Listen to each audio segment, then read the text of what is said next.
Hello, in this video I will show you how to perform hard reset through recovery mode on Motorola Moto G86.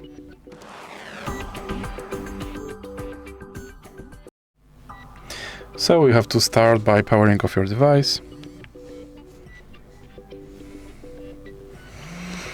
And now when your device is completely powered off, you have to press power button and volume down button at the same time and hold it for a few seconds.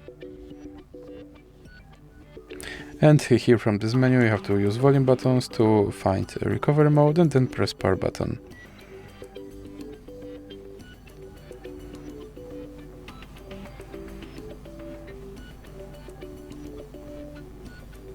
And when you see no command on your screen, you have to press power button and click volume up button while holding power button.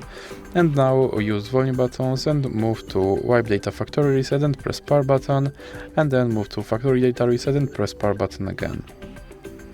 And now select reboot system now to leave recovery mode.